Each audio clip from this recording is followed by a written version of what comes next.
ശ്യാമയത്? എന്റെ ജീവൻ അങ്ങ് പോയി. ഞാൻ കരുതി വിക്രമാണെന്ന്. നീ എന്തിനാ വിക്രമിനെ എങ്ങനെ ഭയക്കുന്നത്? അയാൾ എന്റെ ജോലി സ്ഥലത്ത് വന്നിരുന്നു. എന്തിന്?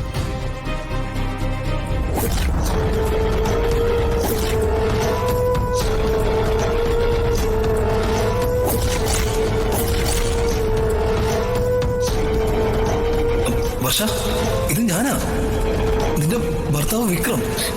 വർഷയോ? അതാരാ?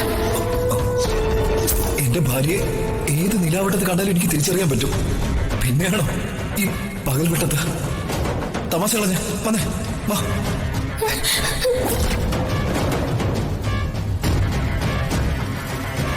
ഇതിൽ നിന്ന് എനിക്കൊരു കാര്യം മനസ്സിലായി. അയാൾ എന്നെ ഇപ്പോഴും പിന്തുടർന്ന് നടക്കുക. ഓഫീസിലെ സ്റ്റാഫുകളെല്ലാം എന്റെ പേര് അമ്മു എന്നാണെന്ന് പറഞ്ഞിട്ട് അയാൾക്ക് വിശ്വാസമായില്ല. ഞാനും അയാളുടെ മുമ്പിൽ അമ്മു ആണെന്ന് അഭിനയിച്ചു നോക്കി. പക്ഷെ അയാൾ മാത്രം അത് വിശ്വസിച്ചില്ല. പക്ഷേ നിന്നോട് ഞാൻ പല പ്രാവശ്യം പറഞ്ഞല്ലേ, അയാളെ ഭയന്ന് നടക്കേണ്ട കാര്യം നിനക്കില്ല. അയാളെ കണ്ട് കാര്യങ്ങൾ സംസാരിച്ച് ഒരു തീരുമാനത്തിലെത്തിക്കണം. ശ്യാമേ, അതത്ര ഈസി അല്ല. ശ്യാമിന് വിക്രമനെ അടുത്തറിയാത്തോണ്ടാ. വിക്രമനെ എനിക്കറിയാത്തെന്താ? എനിക്ക് അയാളെ നന്നായിട്ടറിയാം. ശ്യാമിന് വിക്രമനെ അറിയാം, പക്ഷേ ശ്യാമിന് വിക്രം എന്ന മാനസിക രോഗിയെ അറിയില്ല. ഒരു കാര്യവും അയാളെ പറഞ്ഞ് മനസ്സിലാക്കാൻ പറ്റില്ല. അയാളൊരു സൈക്കോയാ.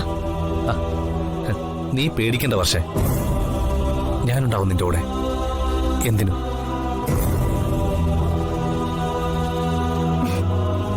നമ്മൾ തമ്മിൽ ഒരുമിച്ച് പഠിച്ചത് മുതല് ശ്യാമന്റെ അമ്മാവന്റെ മകനാണെന്നുള്ള സത്യം വരെ വിക്രമൻ അറിയാം. ഇതെല്ലാം അറിഞ്ഞ വിക്രം ശ്യാമാണ് ഇപ്പോഴുള്ള എന്റെ ഗോഡ് ഫാദർ എന്ന് അറിഞ്ഞ പിന്നെ വെറുതെ ഇരിക്കില്ല. അയാള് ശ്യാമിനെ ഉപദ്രവിക്കാൻ ചാൻസ് ഉണ്ട്. ഓ, നിന്റെ ഒരു പേടി. ശരി, ബൈക്കിലേക്ക് കയറി, ഞാൻ കൊണ്ടുവിടാം. അയ്യോ വേണ്ട ശ്യാമേ, ഞാൻ നടന്നു പോക്കോളാം. വർഷേ നിക്ക്, ഞാൻ കൊണ്ടാക്കാം. വർഷയല്ല, അമ്മു. ഇനി മുതൽ ഞാൻ ശ്യാമിനും അമ്മുവാ. അമ്മു, പഴയ വർഷ മരിച്ചുപോയി. ഒരിക്കലും തിരിച്ചു വരാത്ത രീതിയിൽ മരിച്ചുപോയി. ഞാൻ പോട്ടെ ശ്യാമേ.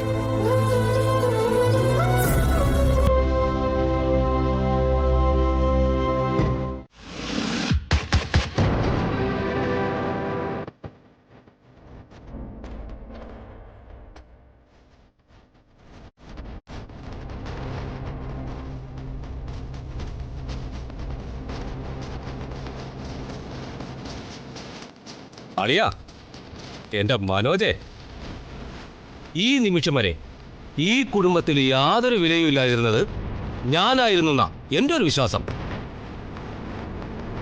പക്ഷേ എന്നെക്കാളും വിലയില്ലാത്ത ഒരാളായിട്ട് അളിയൻ വന്ന് കയറിയപ്പോ മനസ്സിന് എന്തൊരു സുഖം. അളിയാ, മനോജെ, കൺഗ്രാറ്റുലേഷൻസ്. അളിയാ, ഓഹോ,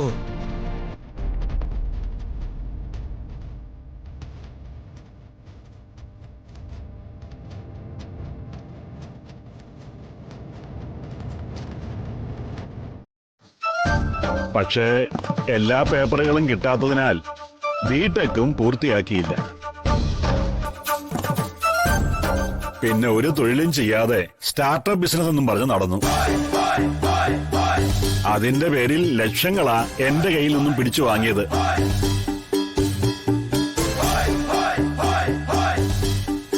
ഒടുവിൽ സ്റ്റാർട്ടപ്പും തൊഴിലും ഇല്ലാതെ ഒരു പെണ്ണിനെയും പ്രേമിച്ച് വീട്ടിലേക്ക് വിളിച്ചുകൊണ്ട് വന്നു. മരുമകളുടെ ചെലവും എന്റെ തലയിലായി. വീട്ടിലേക്ക് വന്നു കയറിയ പെൺകുട്ടിക്ക് ഒരു കുറവും വരുത്തരുതെന്ന് കരുതി ഞാനും എന്റെ ഭാര്യ ചന്ദ്രികയും ആ കുഞ്ഞിനെ സ്വന്തം മോളെ പോലെയാ നോക്കിയത്. അതിന്റെ കണക്കൊന്നും ഒരിടത്തും കുറിച്ചിട്ടില്ല. മാധവൻ നായർ പറയുന്നതൊക്കെ സത്യമാണോ? നിങ്ങൾക്ക് ഇതിനെക്കുറിച്ച് എന്തെങ്കിലും ബോധിപ്പിക്കാനുണ്ടോ? അറിയാലോ, കോടതി മുൻപാകെ സത്യം മാത്രമേ ബോധിപ്പിക്കാവൂ. അച്ഛൻ പറയുന്നത് മുഴുവനും സത്യമല്ല. ചില സത്യങ്ങളുണ്ടെന്നുള്ള കാര്യം നിഷേധിക്കുന്നുമില്ല.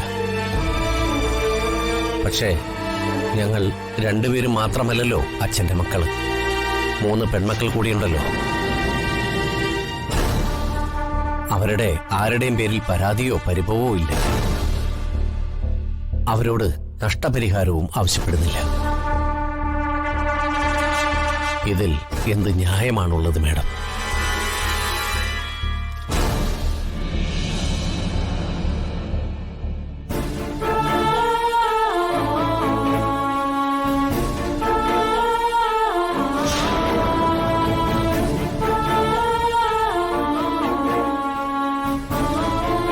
എന്താ അതിനിടയിൽ ഒരു സ്വകാര്യ സംഭാഷണം?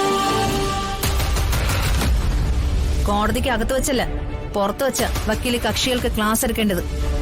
Sorry your owner.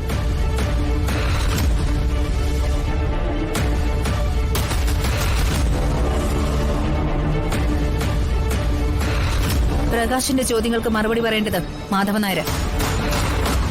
എന്റെ പെൺമക്കൾ ഞങ്ങളെ വിഷമിപ്പിക്കുന്ന ഒരു കാര്യവും ഉണ്ടാക്കിയിട്ടില്ല. ഒരു തരത്തിലും ഞങ്ങളെ ചൂഷണം ചെയ്തിട്ടുമില്ല. അതുകൊണ്ട് നിരപരാധികളായ അവരെ കേസിൽ കക്ഷി ചേർത്തിട്ടുമില്ല. എനിക്കൊരു കാര്യം ബോധിപ്പിക്കാനുണ്ടായിരുന്നു. പറയും. വിനു എന്നൊരാളെ എടുത്തു വളർത്തിയിട്ടുണ്ട്. ഊമയും ബധിരനുമായ വിനുവേടിനെ പഠിപ്പിക്കുന്നതിൽ പണമൊന്നും ചെലവായിട്ടില്ല.